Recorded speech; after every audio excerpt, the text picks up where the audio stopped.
Hello students, welcome to our channel science zone by Usha चल।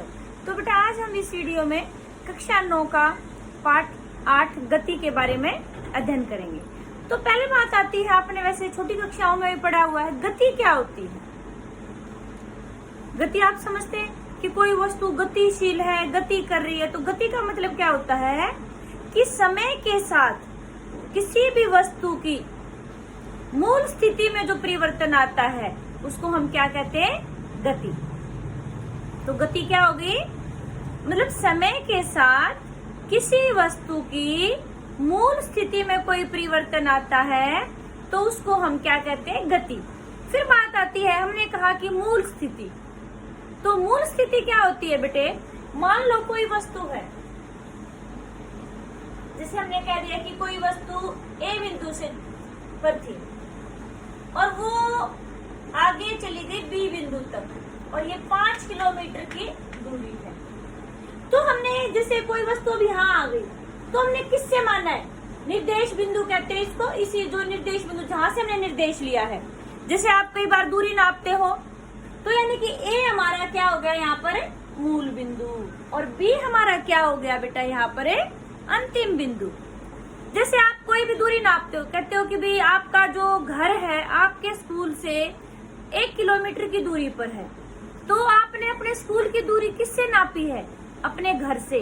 तो यहाँ पर घर क्या हो गया बेटे, आपका मूल बिंदु। आपने निर्देश कहाँ से लिया है दूरी नापने के लिए, जिसको आप निर्देश बिंदु मापते हैं ना, लेकर चलते हैं कि भाई ये हमारा बिंदु है, यहाँ से वहां तक की दूरी इतनी हो जाएगी।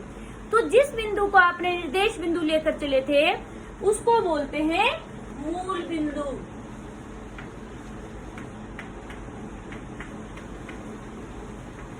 और जहां तक आप उस दूरी को नापते हैं उसको क्या कहते हैं, जैसे यहाँ पर ए हमारा मूल बिंदु हो गया और दूसरा होता है हमारा अंतिम बिंदु।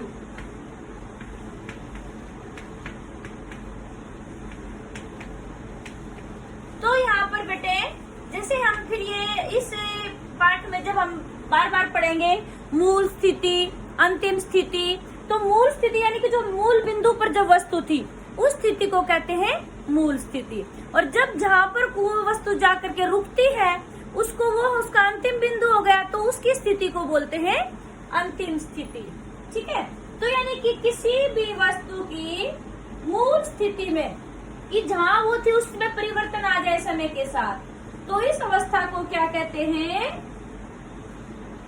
गति। अच्छा बेटे, दो चीजें हैं आपने देखी भी होंगी, एक गति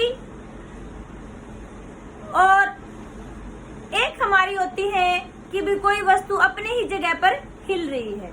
एक तो स्थान में परिवर्तन हो रहा है, वो गति होती है। ठीक है, उसको कहेंगे गतिमान वस्तु। जैसे आप हैं अपने स्कूल से घर पर वापस गए हैं तो आपकी गति हुई है ये आपके अंदर, और वहीं पर बैठे बैठे क्रिया कर रहे तो आप क्रियाशील हो गए। जैसे अपने अब मैं हूँ, हाथ हिला रही हूँ तो मैं क्या कर रही हूँ, क्रिया कर रही हूँ, तो क्रियाशील हो गए। ठीक है, तो यहाँ पर इस अध्याय में बेटे हम पढ़ेंगे कि भाई जो सरल रेखीय गति, जब कोई वस्तु सीधी रेखा में चलती है, सरल रेखीय पथ, सीधा जो पथ होता है सरल रेखा में गति कर रहा है तो उसको बोलते हैं सरल रेखीय गति।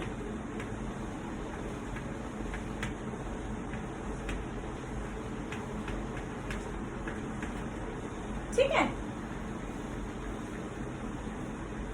तो सरल रेखीय गति करते वक्त फिर दो शब्द आते हैं आपके सिलेबस में, आपको उनको ध्यान से करना है। एक तो तय की गई दूरी,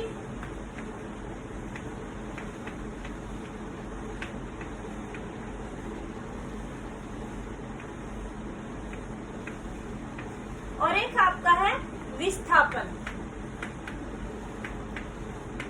इस पर बहुत बच्चे कंफ्यूज होते हैं बेटे, इस टॉपिक को बिल्कुल ध्यान से समझना है। ये जिसको इंग्लिश में तय की गई दूरी को डिस्टेंस कहते हैं और विस्थापन को डिस्प्लेसमेंट कहते हैं।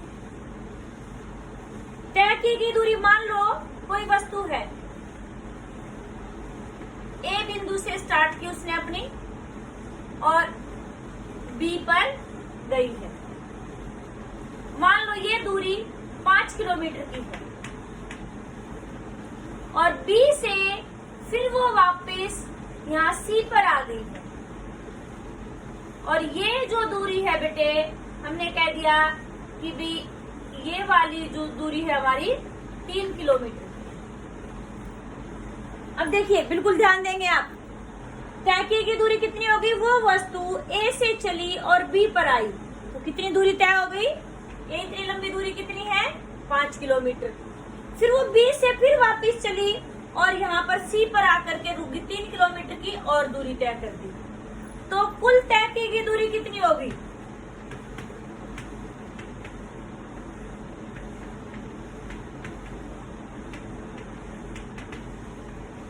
यानी कि ए से बी प्लस बी से सी यानी कि 5 + 3 बराबर है 8 किलोमीटर। तय की गई दूरी तो 8 किलोमीटर आ गई। अब फिर आपसे कोई विस्थापन पूछे कि उस वस्तु का विस्थापन कितना है तो आपका ये कितना बच गया, टोटल 5 थी 3 ये है तो यानी कि विस्थापन हो गया बेटे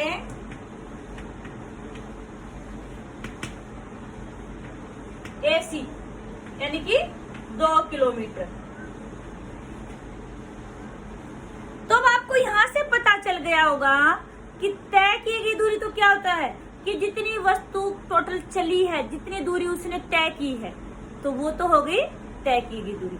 और फिर विस्थापन क्या होता है बेटे, यानी कि जो वस्तु की का मूल बिंदु था, मूल स्थिति थी और अंतिम स्थिति है उसके बीच की न्यूनतम दूरी, कम से कम दूरी।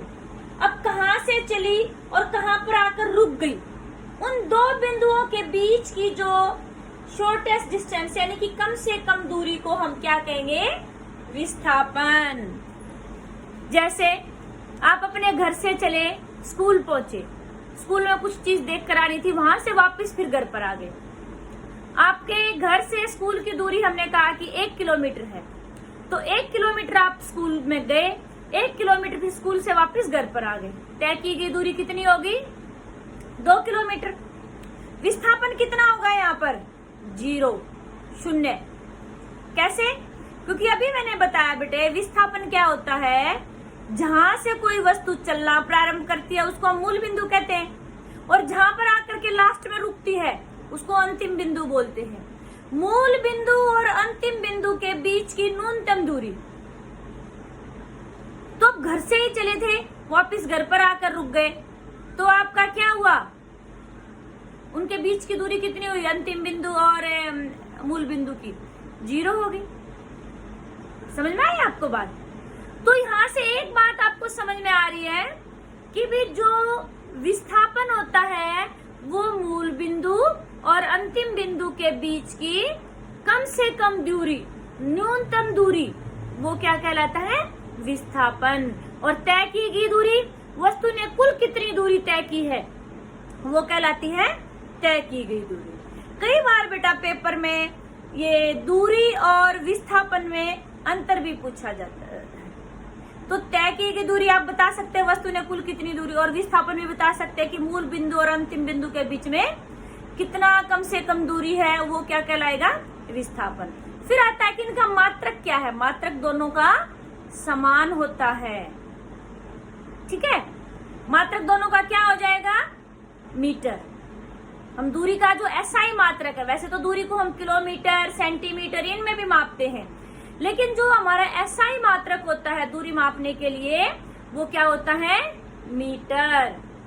ठीक है, अब देखो बेटे जो हमने तय की गई दूरी निकाली थी, पहले हम इस दिशा में चले फिर हम वापस इस दिशा में चले, तो यानी कि तय की गई दूरी में हम दिशा का कोई मतलब नहीं रखते, सिर्फ हमें ये देखना है कि वस्तु कितना चली है उसको नापते हैं। विस्थापन में तय यानी कि वस्तु ने जो दूरी तय की गई है किस दिशा में की है, पहले इस दिशा में गई थी 5 किलोमीटर, मान लो इसके और इसके बीच में जो विस्थापन पूछते तो कितना होता, 5 किलोमीटर होता, लेकिन अब ये वापस उसी दिशा में आगे जिधर से चली थी, तो यानी कि ये हमारी दूरी घट जाएगी। तो यानी कि इसमें दिशा का भी प्रयोग होता है।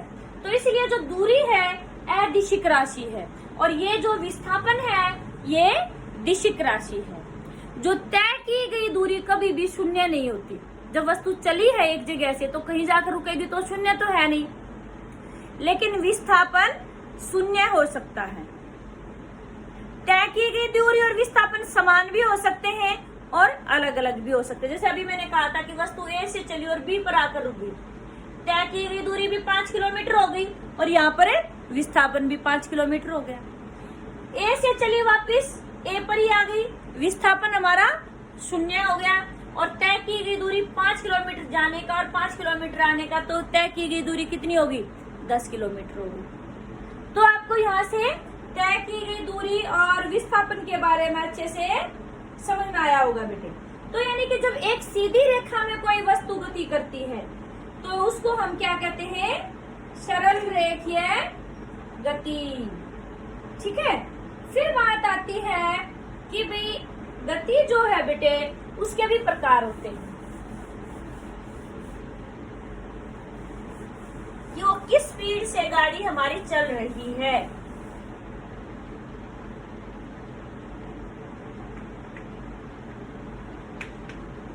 गति के प्रकार।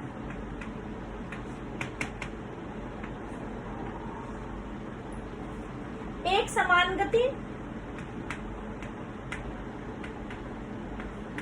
जिसको इंग्लिश में यूनिफॉर्म मोशन बोलते हैं बेटे, और एक है हमारी असमान गति।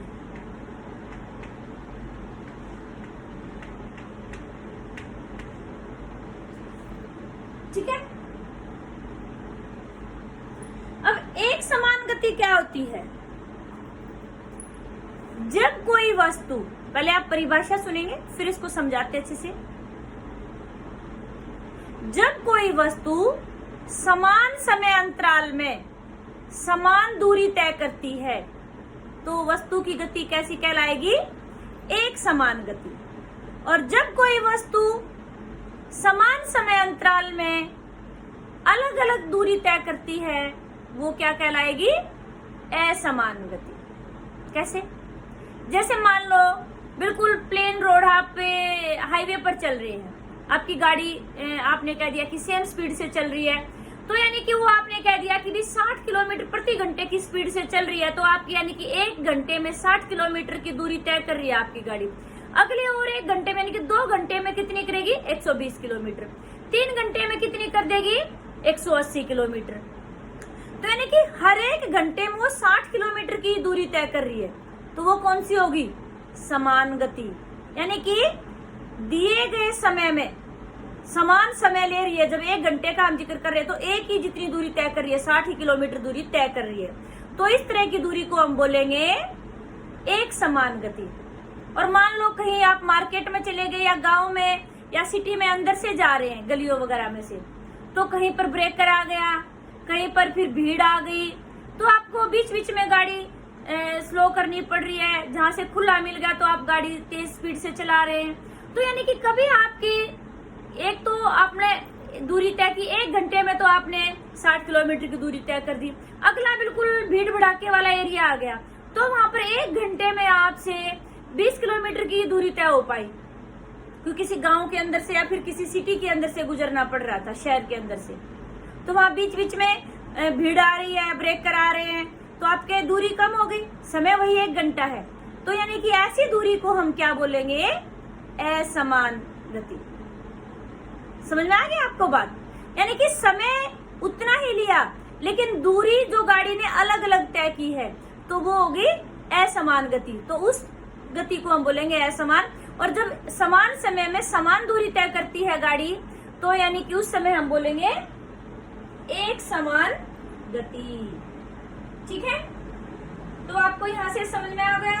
फिर आगे बात आती है गति की दर, कि हम जो गति कर रही है गाड़ी उसको हम कैसे मापेंगे कि क्या दर है गति की। तो उसके लिए एक हमारी इकाई आती है, राशि आती है बेटे, चाल। चाल क्या होता होती है वस्तु द्वारा इकाई समय में तय की गई दूरी।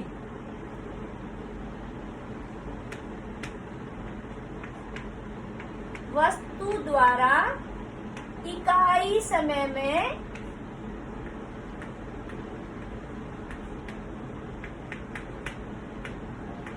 तय की गई दूरी क्या कहलाती है? चाल। तो इसका सूत्र जो चाल होती है बेटा, उसको हम v से दर्शाते हैं। ठीक है, तय की गई दूरी को हम s से दर्शाते हैं। ठीक है, और वस्तु द्वारा इकाई समय, समय को छोटे t से दर्शाते हैं। तो हमारा चाल का सूत्र क्या बन गया? v बराबर है s बटे t, यानी कि वस्तु द्वारा इकाई समय में तय की गई दूरी। यहाँ पर जो बेटे समय का जो मात्रक होता है, सबसे जो SI मात्रक है समय का, वो क्या होता है? सेकंड। इकाई समय मतलब 1 सेकंड। इकाई के जब जिक्र आता है तो हम 1 की बात करते हैं। समय का मात्रक क्या है? सेकंड। और दूरी का मात्रक आपको बताया था SI मात्रक क्या होता है? मीटर। तो यानी कि 1 सेकंड में कोई वस्तु कितने मीटर की दूरी तय करती है? तो यानी कि वो आपकी आ जाएगी चाल। तो इसका SI मात्रक क्या हो जाएगा बेटे? मीटर प्रति सेकंड। ऐसे भी लिख सकते हैं उसको, या फिर हम जैसे कोई नीचे से चीज लेके जाते हैं तो ऐसे भी लिख सकते हैं। आपकी बुक में कई जगह ऐसे लिखा मिलेगा, ऐसे लिखा मिलेगा, दोनों का मतलब एक ही होता है, मीटर प्रति सेकंड। अब चाल में बेटे क्या होता है? कोई भी दिशा की भूमिका नहीं होती। हम दिशा के लिए मतलब कोई काउंट नहीं करते कि किस दिशा में जा रही है वो गाड़ी। तो कैसी राशि होगी? अदिशिक राशि। जो चाल है आपकी, कैसी राशि होगी ये?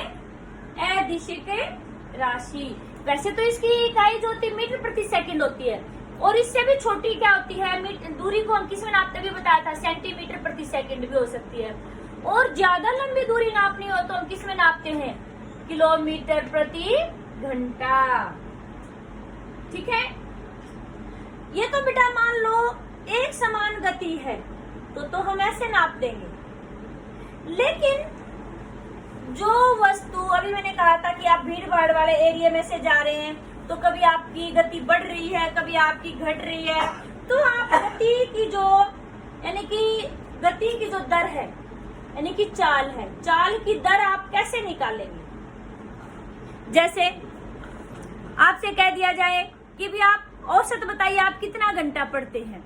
आप लगातार, ये तो है नहीं, बहुत सारे बच्चे, एक आध बच्चा होता है मुझे पता है कि जो अपना रूटीन बनाता है, वरना बहुत सारे बच्चे जिस दिन मूड हो गया तो उस दिन तो 6-7 घंटे पढ़ लिए, किसी दिन मूड नहीं हुआ उस दिन बिल्कुल भी नहीं पढ़े, किसी दिन 1 घंटा पढ़ लिया, किसी दिन 2 घंटा पढ़ लिया। और आपसे कहा जाए कि भी 10 दिन का औसत निकालो, आप कितना घंटा पढ़े, तो जितने घंटे पढ़े थे बटे जितना दिन आपका औसत निकालना है। ऐसे निकालते हैं औसत, आप गणित में भी करते हैं औसत के सवाल। तो ऐसे ही यहाँ पर फिर एक आपकी राशि आती है औसत चाल।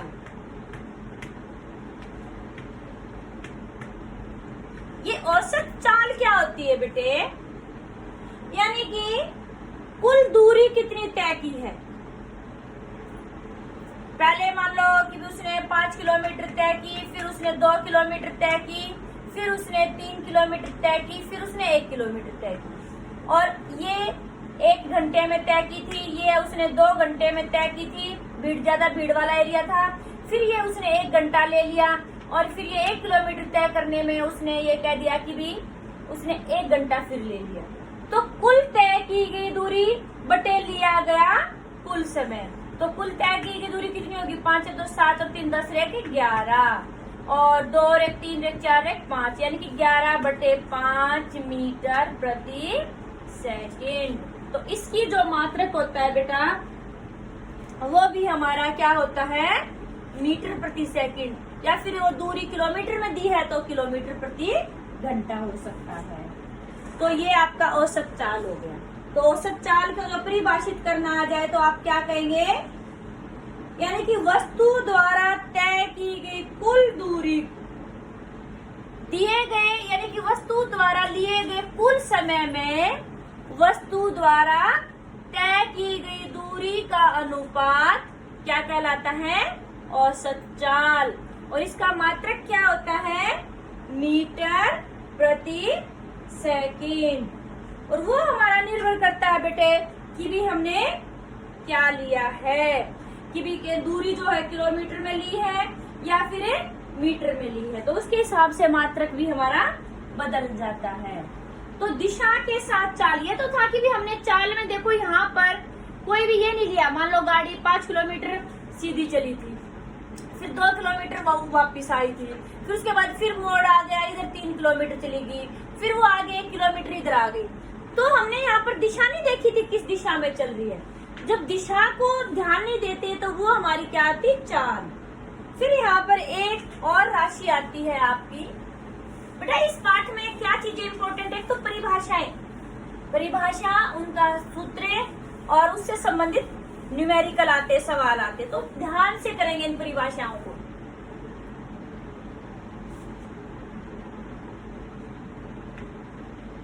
तो आगे आपकी राशि आती है वेग।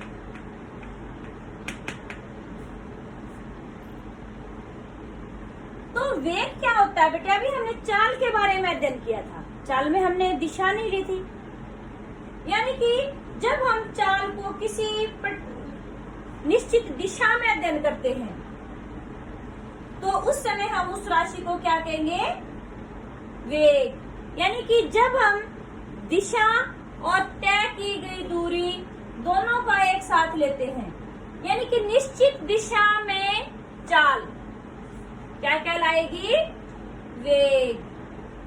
ठीक है, तो वेग भी बेटा ऐसे ही हमारा एक समान वेग भी हो सकता है। तो वेग की परिभाषा क्या होगी, निश्चित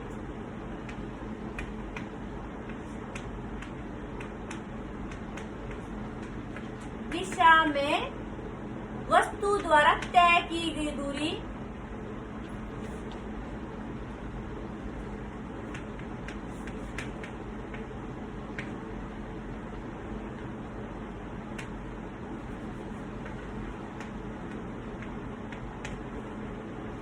इकाई समय में निश्चित दिशा में वस्तु द्वारा तय की गई दूरी क्या कहलाती है, वेग। तो वेग और चाल की परिभाषा में क्या अंतर रहा, यहाँ पर हमने निश्चित दिशा शब्द लगाया है। हमने चाल की क्या बताई थी, इकाई समय में वस्तु द्वारा तय की गई दूरी। यहाँ हम क्या कहेंगे, इकाई समय में वस्तु द्वारा निश्चित दिशा में तय की गई दूरी क्या कहलाती है, वेग कहलाती है। तो इस तरह से बेटे जो हमारी चाल है वो कैसी राशि थी, अदिशिक राशि थी, और जो हमारा वेग है वो कैसी राशि हो गया, दिशिक राशि हो गया। सूत्र दोनों का वही है, तय की गई दूरी बटे समय, और जो मात्रक है वो भी दोनों का समान होता है, यानी कि v बराबर है s बटे t। s यहाँ पर क्या था, तय की गई दूरी, t क्या है, समय, v क्या है, वेग, और चाल भी यही होता है। चाल में हम निश्चित दिशा नहीं लेते हैं, यहाँ पर हम दिशा का भी प्रयोग करते हैं। ठीक है, ऐसे ही हमने फिर ये जो पढ़ा था कि भी समान गति, असमान गति, ऐसे ही समान वेग और असमान वेग भी हो सकता है। जब कोई वस्तु दिए गए समय में समान दूरी तय करती है, निश्चित समय में निश्चित दूरी तय करती है, तो वो क्या कहलाएगा, समान वेग। और वो दिए गए समय में यानी कि निश्चित समय में अलग अलग दूरी तय करती है, तो वो हमारा क्या कहलाएगा, असमान वेग। यानी कि समान वेग और असमान वेग।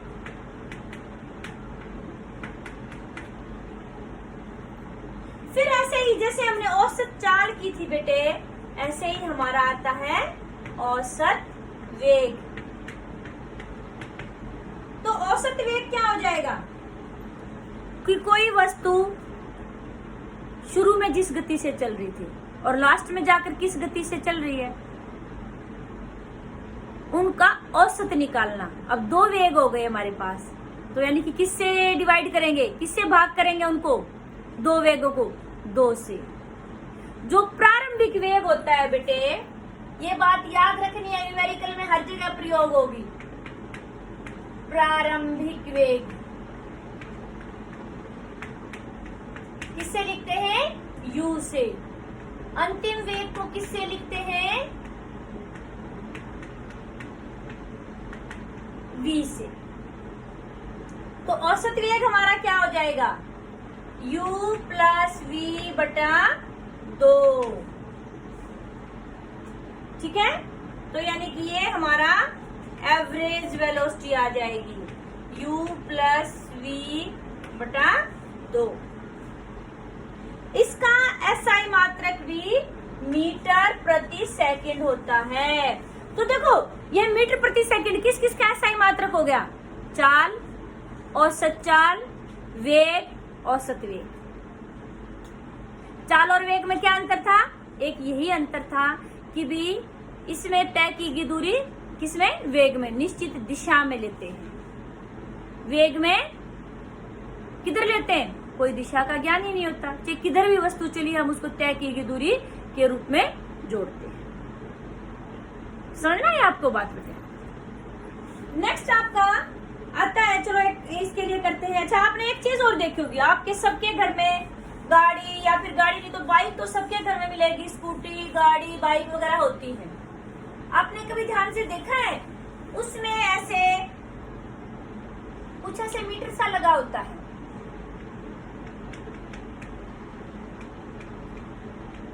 ऐसे, ठीक है, यहाँ एक नंबर सा आता है और यहाँ पर एक और होता है, उसमें वो सुई चलती है आपकी, जैसे यहाँ 10, 20, 30 ऐसे कुछ लिखा होता है। सुई बार बार आप स्पीड बढ़ाते हैं, एक्सीलेटर पर पैर रखते हो तो सुई आगे चली जाती है, ब्रेक वगैरह आता है तो सुई पीछे की तरफ आ जाती है, कम की संख्या की तरफ। तो दो चीजें क्या होती है वाहनों में, आप वाहन चलाते हो तो आपको पता होना चाहिए बेटे, ये होता है ओडोमीटर। तो ओडोमीटर से आपने देखा होगा यहाँ पर कुछ ऐसे 1500 ऐसा कुछ लिखा होता है, कुछ भी संख्या होती है। और वो जब आप घर से चलो, एक काम करना, आप कभी भी जैसे बाइक, स्कूटी, गाड़ी कुछ भी चलाने बैठो तो ओडोमीटर में देखना क्या संख्या है।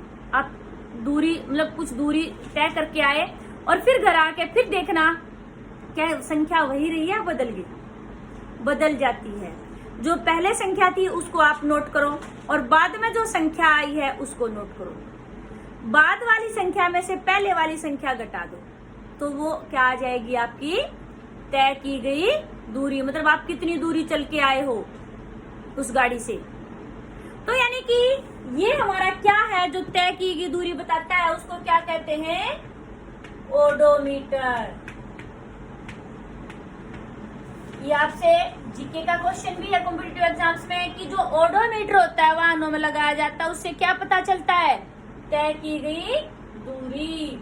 और ये जो स्पीडोमीटर होता है, इससे क्या पता चलता है कि हम वाहन कितनी स्पीड से चला रहे हैं। और स्पीड पे चलान होता है ना, वो कैमरे लगे होते हैं, ये ट्रैफिक वाले लगा लेते हैं और उसी में एकदम से गाड़ी की स्पीड आ जाती है, तभी तो गाड़ी नियमित स्पीड से चलानी चाहिए। ठीक है, तो यानी कि स्पीडोमीटर से गाड़ी की स्पीड का पता चलता है और ओडोमीटर से वस्तु द्वारा तय की गई दूरी का पता चलता है। तो समझ में आई बेटे बात। फिर आगे बात आती है कि भाई मान लो जो हमने अभी किया है चाल, वेग, औसत चाल, औसत वेग, तो इससे संबंधित हमारे क्या आते हैं बेटे, न्यूमेरिकल आते हैं। तो आपको ये पता होने चाहिए, जो आपको मैंने सूत्र बताया है वो सूत्र लगाइए। और हाँ, न्यूमेरिकल निकालते वक्त इस बात का जरूर ध्यान रखना है कि आप SI मात्रक का प्रयोग जरूर से जरूर करेंगे। अच्छा, आपसे ये पूछा जाए कि भाई न्यूमेरिकल दे दिया जाए आपको, तो आप कैसे निकालेंगे न्यूमेरिकल। जैसे ये दे दिया कि यात्रा, आपके बुक में ही एक न्यूमेरिकल है कि यात्रा शुरू करते समय कार का जो ओडोमीटर है, ध्यान से सुनेंगे, यात्रा शुरू करते समय कार का ओडोमीटर है वो कितना प्रदर्शित कर रहा है? 2000 किलोमीटर। मतलब आप गाड़ी में बैठते ही आपने ओडोमीटर चेक किया तो उसने 2000 किलोमीटर दिखा रहा है। और जब आप रुक गए, जाके गाड़ी में जहां जाना था वहां चले गए, फिर आपका जो दिखा रहा है वो कितना दिखा रहा है? 2400 किलोमीटर। अभी मैंने आपको बताया था कि गाड़ी स्टार्ट करने से पहले जो ओडोमीटर में है जो दूरी, और गाड़ी आपने दूरी तय करने के बाद गाड़ी जब आपने रोक दी उसके बाद देखो उसमें कितना आया हुआ है, यहाँ 2400 आया हुआ है। तो तय की गई दूरी कितनी हो गई? 2400 माइनस 2000, तो कितना आ गया आपका? 400 किलोमीटर। कई बार बेटे पेपर में ऐसे भी आता है, डायरेक्ट तय की दूरी ना देकर कैसे दे देते हैं कि ऑटोमीटर में पहले इतना था और बाद में इतना है, तो आपको निकालना पड़ेगा। तो तय की गई दूरी कितनी होगी आपकी?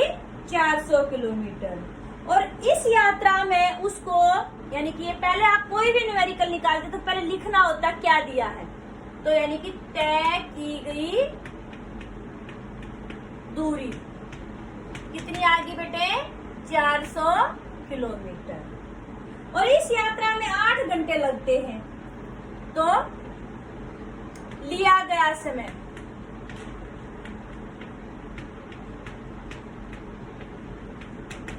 बराबर है 8 घंटे आ गया। ठीक है, तो कार की जो औसत चाल है हमें निकालनी क्या है? औसत चाल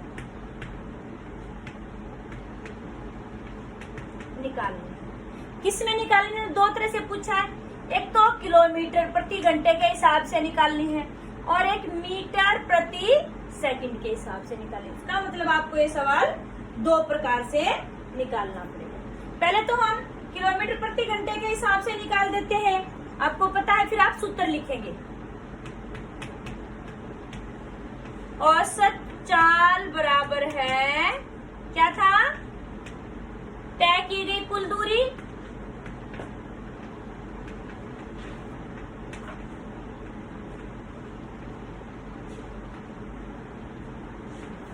बटे लिया गया कुल समय।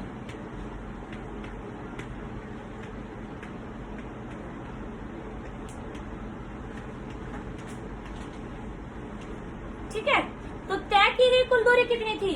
400 किलोमीटर। लिया गया कुल समय कितना है? 8 घंटे। तो आपने कर दिया 400 बटे 8, तो कट जाएगा ये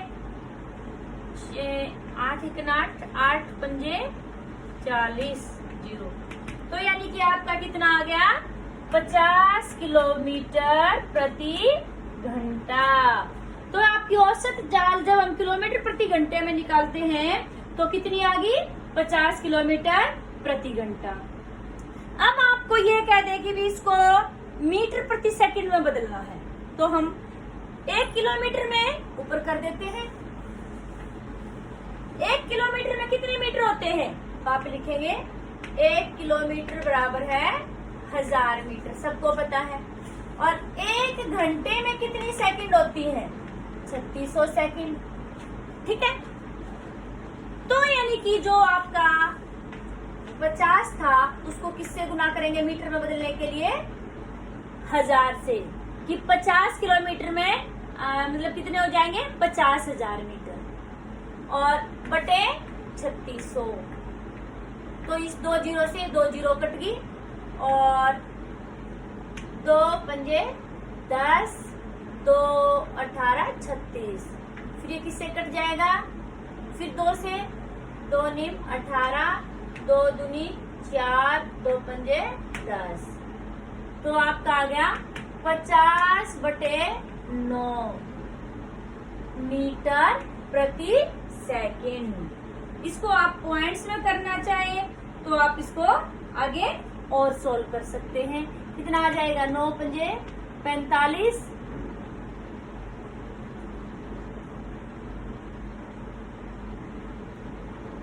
और बच जाएगा इतने मीटर प्रति सेकंड। समझ में आया बेटा आपको? तो इस तरह से आपके जो न्यूमेरिकल्स होते हैं बेटे तो आप निकाल सकते हैं।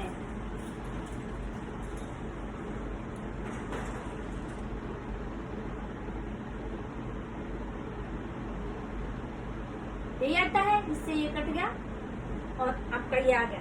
फिर आगे बात आती है, तो इस तरह से आपको क्या याद होना चाहिए, आपको सूत्र याद होना चाहिए बेटे, सबसे मेन बात है। और कोई भी न्यूमेरिकल, बच्चे क्या करते हैं, न्यूमेरिकल देखकर घबरा जाते हैं, अरे ये तो फिजिक्स के जो टॉपिक होते हैं हमें अच्छे नहीं लगते क्योंकि इनमें न्यूमेरिकल्स पूछे जाते हैं। नहीं, ऐसा कुछ नहीं होता है। आप सूत्र याद रखिए और फिर सबसे मेन बात है, जो आपका क्वेश्चन दिया है उसको ध्यान से पढ़िए और उसके बाद जो चीज दी है वो लिखिए, जो चीज निकालनी है वो लिखिए और फिर जो चीज निकालनी है उसका सूत्र लिखिए और उसमें आपकी वैल्यू पुट कर दीजिए। ठीक है। फिर आगे आता है एक और आपकी संख्या है बेटे, त्वरण,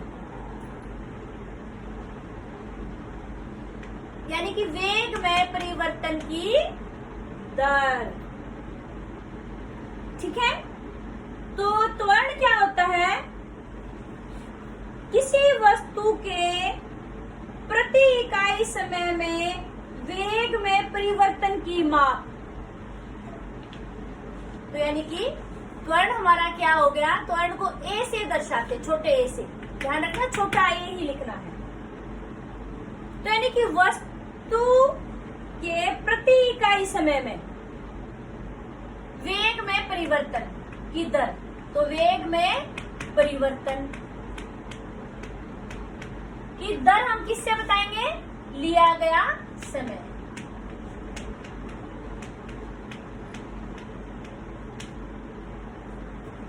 वस्तु के प्रति इकाई समय में वेग में परिवर्तन का माप क्या कहलाता है, त्वरण। या आप सिंपल ऐसे भी कह सकते हैं, इकाई समय में वस्तु के वेग में परिवर्तन की दर क्या कहलाती है, त्वरण। तो ए हमारा क्या हो गया, अभी हमने थोड़ी देर पहले बताया था कि भी जो प्रारंभिक वेग होता है उसको किससे दर्शाते हैं, u से दर्शाते हैं, अंतिम वेग को v से दर्शाते। तो ए हमारा क्या हो जाएगा, v माइनस यू बटे टी, वेग में परिवर्तन, अंतिम वेग माइनस प्रारंभिक वेग बटे लिया गया समय।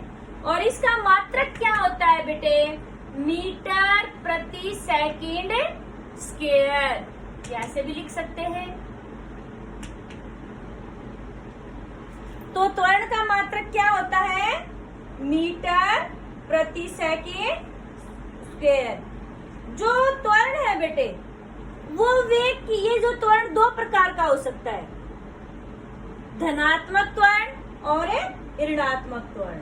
यदि वो वेग की दिशा में होता है त्वरण तो यानी कि धनात्मक हो गया। ए की जो वैल्यू हमारी प्लस में भी आ सकती है माइनस में भी। जब प्लस में आती है आंसर तो हम क्या कहेंगे, धनात्मक त्वरण। वो कब होता है, जब त्वरण वस्तु की वेग की दिशा में होता है। और जब वस्तु के वेग की दिशा के विपरीत होता है तो यानी कि हमारा क्या आ जाएगा, त्वरण ऋणात्मक आ जाएगा। यानी कि वेग घट रहा है समान रूप से। ठीक है, तो हमारा क्या आएगा, ऋणात्मक त्वरण। अब एक समान, यानी कि त्वरण के प्रकार हो गए, समान त्वरण और असमान त्वरण। समान त्वरण जब एक ही गति से घट रहा है या बढ़ रहा है तो वो होगा समान त्वरण। और जब हमारा जो वेग है घट रहा है या बढ़ रहा है, वो असमान गति है उसमें, तो हम क्या कहेंगे, असमान त्वरण।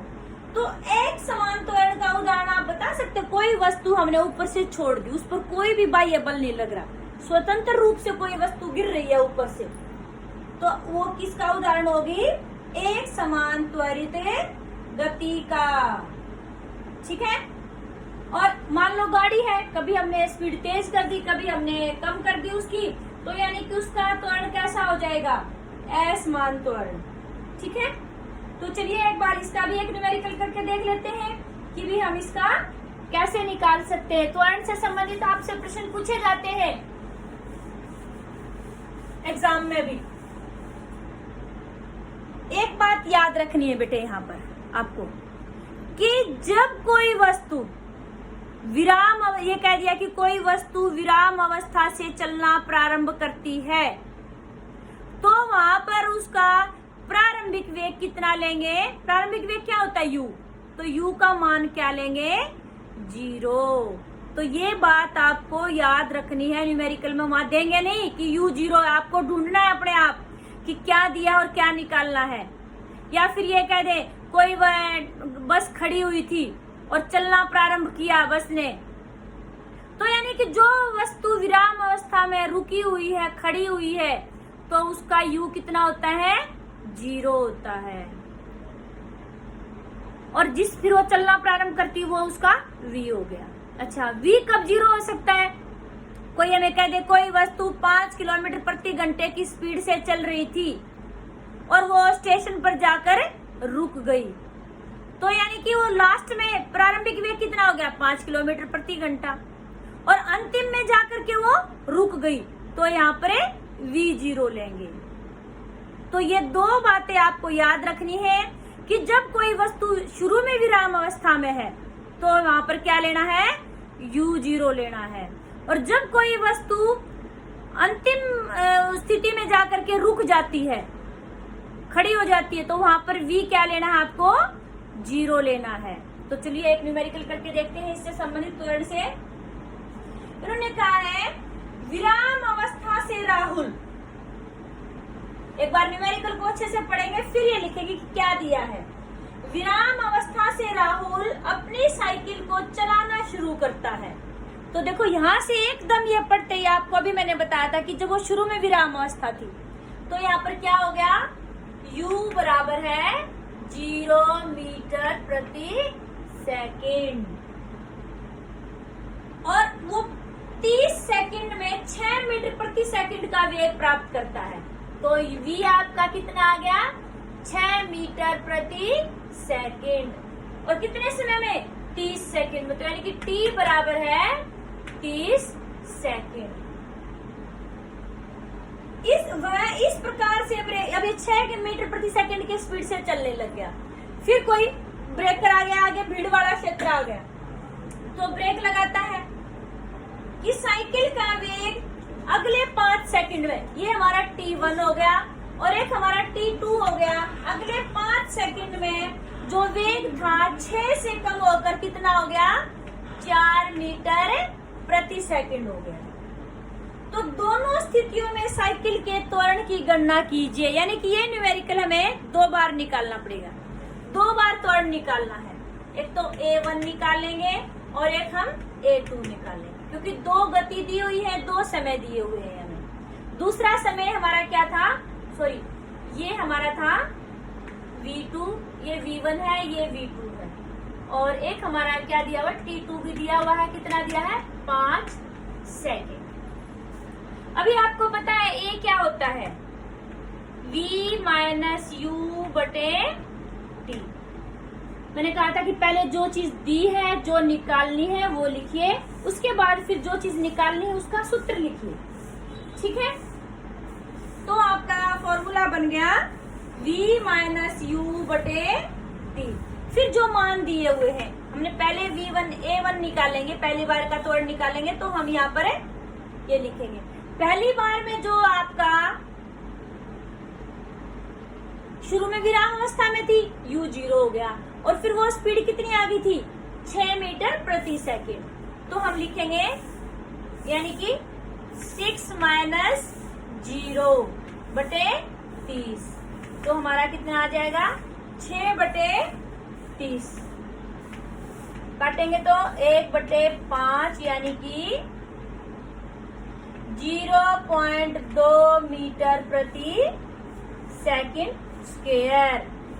आपको जो मात्रक है बेटे वो बिल्कुल अच्छे से ध्यान रखना है।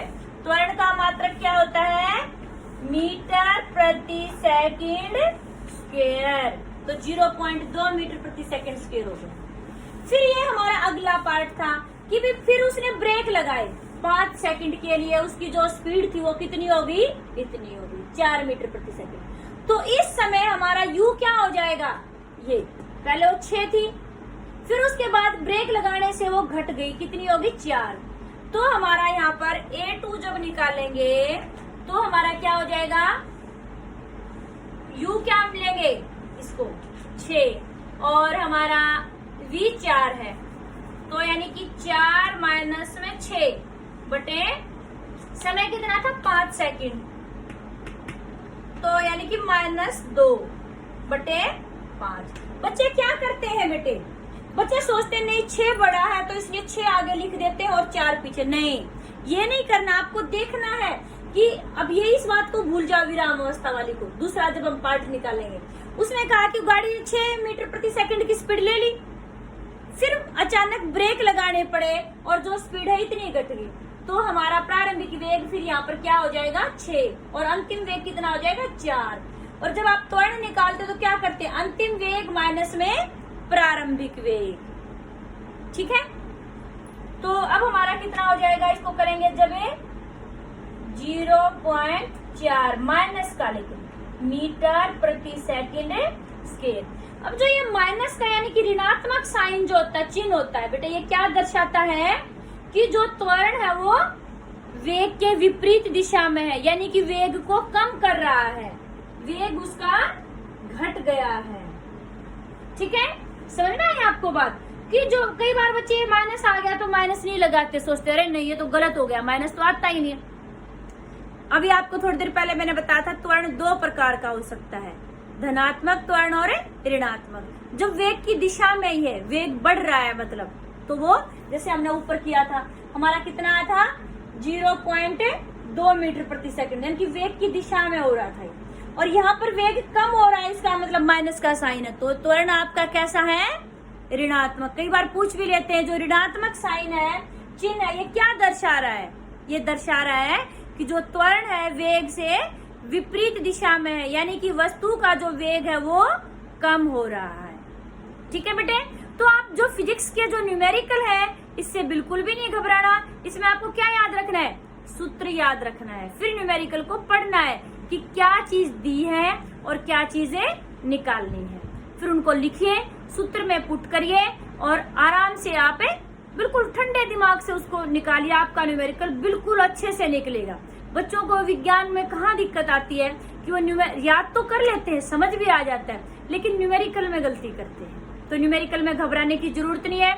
आपको इस चैप्टर के न्यूमेरिकल बिल्कुल ऐसे चुटकियों में समझ में आ जाएंगे। सिर्फ ध्यान से आपको ये वीडियो देखनी है और सुननी है, और फिर इसको प्रैक्टिस भी करके देखना है कि भी कैसे आप घर में जाके जो आपके एनसीईआरटी में न्यूमेरिकल्स दिए हुए हैं उनको निकाल कर देखेंगे, फिर आपको पता चलेगा कि आपको न्यूमेरिकल निकालने आ रहे हैं या नहीं आ रहे। फिर भी किसी को दिक्कत आती है न्यूमेरिकल्स में तो आप कमेंट सेक्शन में जाके कमेंट करके पूछ सकते हैं, आपकी जो प्रॉब्लम है वो सोल्व कर दी जाएगी। आपको वीडियो अच्छी लगी तो शेयर और लाइक जरूर करें। थैंक यू बेटे।